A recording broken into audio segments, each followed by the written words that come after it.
Afternoon, ladies and gentlemen. I hope you can hear me all right over the din. So just as I'm waiting for the slides to load, I'm going to talk today about SmartBay. This is a project we've been working on for a number of years with partners in DCU, the Marine Institute, NUI Galway. We received funding from Science Foundation Ireland for some of the infrastructure that we built out, and we've received funding from the Higher Education Authority. So the title of my presentation today is SmartBay, the Galway Bay Marine and Renewable Energy Test Site. And this is a marine test bed for research and innovation to underpin the blue economy. So if I've done a good job of this presentation, hopefully you'll understand what that means by the end of my presentation. Okay, these are the partners. I won't go into that. So what are we about? What are our core activities? Well, we provide remote data to support research and development. This is data that is collected at sea, either through a cabled observatory or on floating infrastructure, such as buoys and wave energy devices. The facility has been built for companies to demonstrate, validate and prove new and innovative technologies. Typically sensor manufacturers producing sensors for the marine environment, they will basically test their sensors in a test tank, they'll pressure test it and then they'll sell it to a client. What we're doing here is we're providing a facility whereby sensors can be tested in a real marine world environment. We look after the power, the provision of power for the sensors, and we look after the data collection. So we think that is a kind of our own USP, so that effectively users of the sensors aren't the guinea pigs. It's been trialled in the real marine world environment.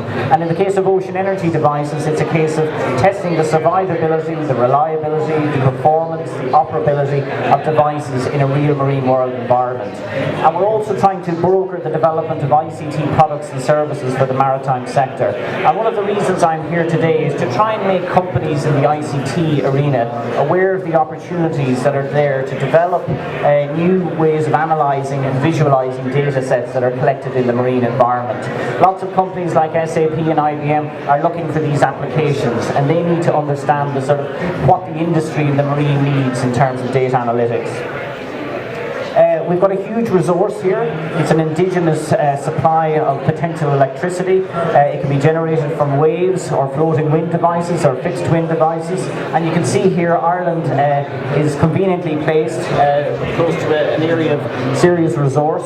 So it's indigenous, it's sustainable, it's something that's on our doorstep, and we have an opportunity here to develop the technologies, not import the technologies that have been developed in Denmark and Germany, but actually develop new ocean energy devices capable of extracting electricity. It may be that devices or components are built in Ireland and exported, the services. It's about building a supply chain, the know-how to actually deploy and operate devices in the marine environment.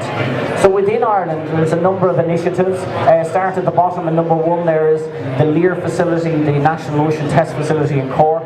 They're building they've built wave test tanks. So the idea is to take small scale devices at 100 scale, test them in a tank, which you have wave making machines, see how they perform, then move them on to Galway Bay. Again, Galway Bay means that you don't have to spend all of the money on steel and construction building a full scale device. You can build it at a quarter of the scale of the devices, which will ultimately end up at number 3 there, which is the Atlantic Marine Energy Test Site off the coast of Mayo.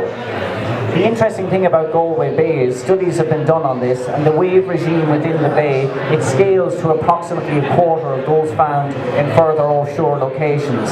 So again, that means that validation can happen at scale.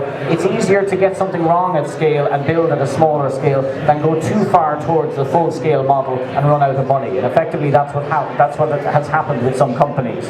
We have 3 berths there up on the top left corner for testing wave energy devices, and down here on this part here, the pointer's not working, that's where we have this cable end equipment, and I'll talk about that in a minute. So Galway Bay, we're developing it as a kind of a validation facility. We have long time series of weather, wind, wave data.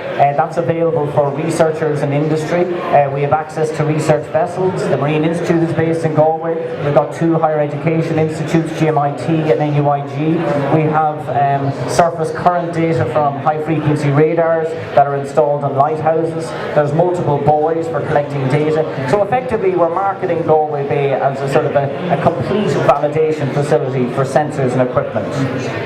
The cable observatory that I mentioned, this is a telecoms cable that runs from a school in Spiddal out to the test site. It was funded by Science Foundation Ireland at a cost of around 3.6 million euros. It runs from the school, it's buried beneath the road, and then it passes through a ducting in the pier. It is then armoured as it goes out over rocky bottom. It travels out approximately 4.5 kilometres to the southwest corner of the test site. So we used the Celtic Explorer. This is the larger of the two research vessels in Ireland. It's a 65-metre vessel.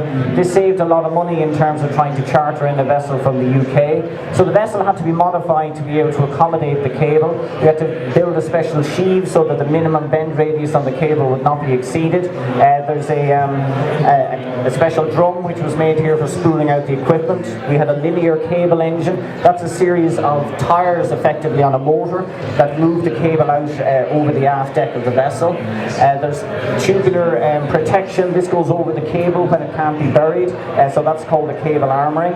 This is the cable trunk equipment. This houses a wet mate connector. It was blanked off when the cable was installed in April. And this here is the jetting tool, which is operated by divers, and this was used to install the cable, to bury the cable. You can see the Celtic Explorer there in the backdrop. The divers then, the cable is floated out. You can see those orange buoys. The divers manoeuvre the cable into place and then cut the rope and sink the actual cable to the seabed. They then came along with that jetting tool and buried, it's basically a high pressure tool, and they buried it to 1 metre below the sediment, so it's protected from fishing activity or anything like that. So the next piece of the installation happened in August. It's called the cable end equipment. It's a titanium housing which was built by a company called L3 Maripro in the US. It's up here. The Texel Technologies developed the electronic systems, and effectively there's 18 ports or sockets for connecting equipment, underwater sensors, cameras, equipment that can monitor the noise in the marine environment, can monitor the turbidity or the amount of sediments in the water, can monitor things like environmental quality, temperature, salinity, fluorescence, receivers for tracking fish. So this equipment sits on the seabed. Some of the sensors can be installed using divers. The system was lowered and installed using the Bronya whale. No swans were killed during the installation. So here you can see the actual cameras. It was all switched on. As I say, power goes out and data feeds come back. This is the frame which was built locally in Galway, which houses this titanium housing and all of the sensors and equipment. We have electro-optical cables to expand the cable further out to shore into deeper waters, and also to provide cable runs which will provide power and receive data from wave energy devices. This is what it looks like. All of the data is available on the Marine Institute and SmartBay's web portals. You can see what the camera sees, and you can download the various data sets. Another piece of infrastructure that is being required for the test site is the sea station. This is a floating system which will effectively emulate a grid connection to provide additional power to wave energy devices being tested on the site, and it will also receive the power generated or dissipated by those devices. So it will allow the device developers to test and validate the performance of their device, how much electricity is produced during the trials. The foundation or the platform will either be fixed or floating. It's got to withstand all of the worst weather conditions. We get significant or maximum wave heights up to 5 metres in the winter months. So it's not a benign site. It's not as bad. It's not as exposed as the west coast, but it still butts devices through their paces. I'm going to talk now about some of the projects that have been funded by DCU under the National Infrastructure Access Programme.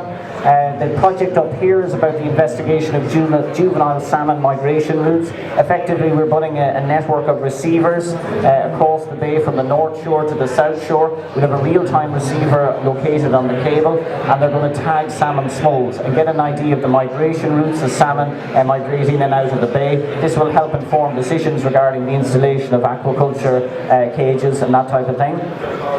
Antifouling Strategies here. This is a project that's been run by DCU. We're going to point the camera at these plates which have been specially manufactured to resist biofouling, that is the growth of organisms subsea. This is a problem for fouling on vessel hulls and for fouling on any sort of subsea infrastructure or wave energy devices. This is a project we carried out for an Irish company called Technology from Ideas. They've developed an Elastomeric mooring system. It effectively expands and contracts with the wave motion, and the idea is if you can absorb some of these loads, you can have smaller sinkers on the seabed. So it has applications for the oil and gas industry, for fish cages, for moorings and pontoons. Effectively what we've done is we put a load cell on this mooring system, and we've looked at the loads exerted. The buoy is equipped with weather and wave sensors, so we know how the device performs. There's accelerometers which show the movement of the buoy, so we can tell how the device performs and survives during rough weather conditions. This is when it doesn't go right. This is a wave energy prototype device that was tested off Australia. It's all about testing survivability and reliability. It's a harsh environment out there. The idea is to have facilities like this so we can test and validate before larger scale devices are built. These are two of the devices that were tested in Galway Bay.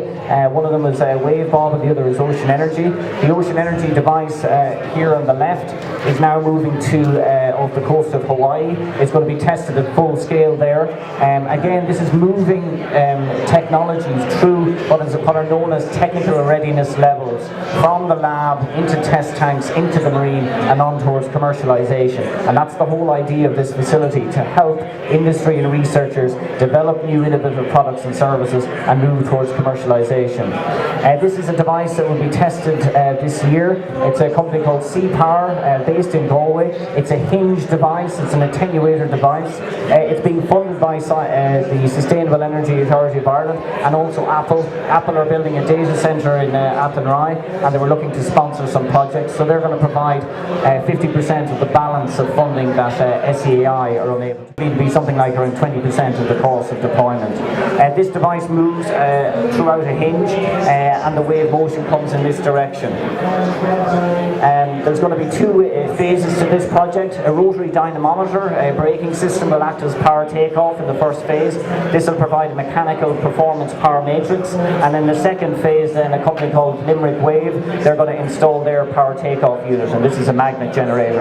Again, we will have sensors that will monitor the pitch and roll of this device, and all of the results will then be made available to Sea Power via our web portal. The device itself is around 17 metres long and 3.5 metres wide.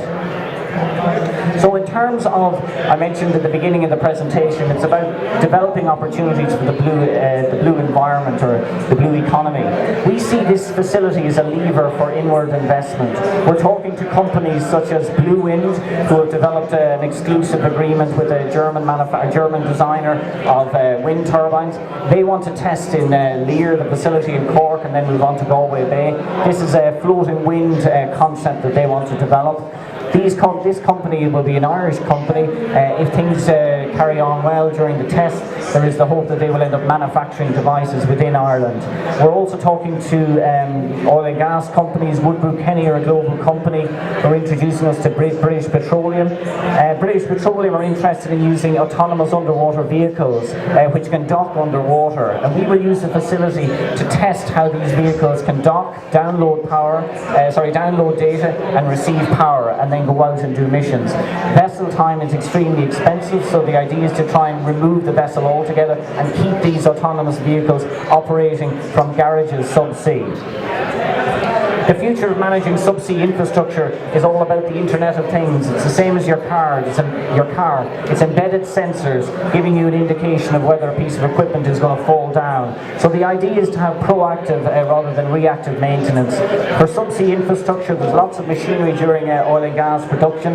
We're looking at trying to embed sensors in this equipment. Then there's an opportunity not only for the sensor manufacturers, but also for companies who develop analytics, who develop ways of visualizing the data. Basically what people need, what the likes of British Petroleum and Statoil need, is a decision support tool which will tell them whether a sensor or whether a piece of machinery needs to be maintained, whether a host of machinery needs to be maintained. So then what they can do is get vessels in, rather than getting a vessel in and going back and then getting another vessel in, is they can plan their maintenance. So the whole Internet of Things is coming to the marine. It's an opportunity for companies like SAP, Intel and IBM. You've got to acquire the data, and you've got to analyse the data and visualise it.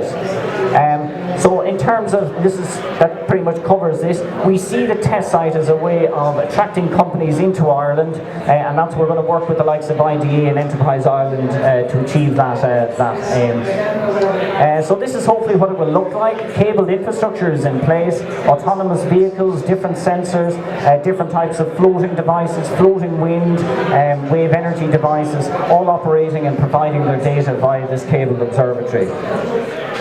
So finally, blue growth, what is it? This is a European strategy. The blue economy traditionally covers things like fishing, shipping, transportation. The blue economy or blue growth areas that we're focusing now through Horizon 2020 are covering things like renewable energy, covering things like biotechnology, harvesting beneficial chemicals which can be used to treat diseases from organisms that have yet to be discovered in the sea, coastal and marine tourism, aquaculture.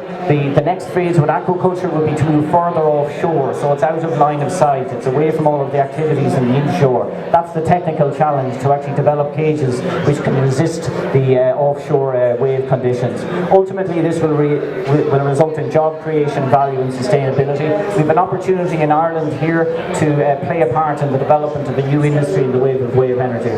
Okay, my time is up. Thank you very much for listening. I hope you could hear me all right. If you have any questions, you can talk to me after. Thank you.